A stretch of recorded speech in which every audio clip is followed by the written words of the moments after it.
we're not far from free agency, and it'd be a huge deal if they could grab 49ers center Jake Brendel. That was one of the names that I brought up. He only started for a year in Frisco, but man, how much could a good center who's familiar with this offense help a team that desperately needs some cohesion in the middle of that offensive line?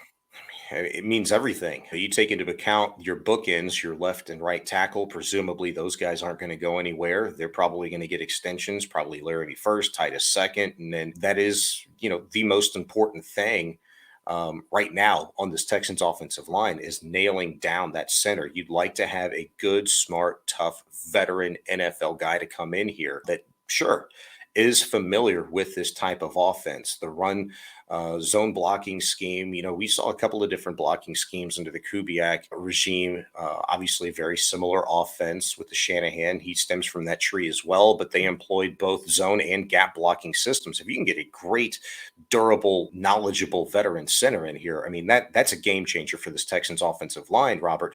What are you hearing about the 49ers re-signing him? And what did you think of Brendel this season? I think Brendel did a fantastic job this season, and it was tough because they lose their all-pro center to retirement.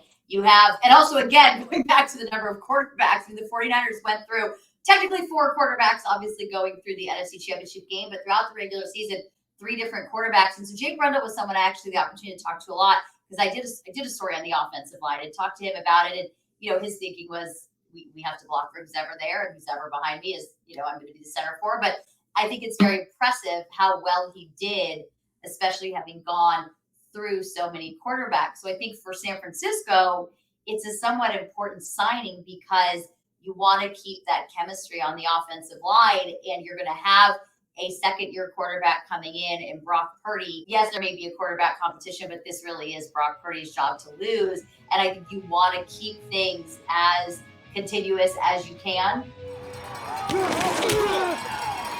You're listening to Houston Sports Talk.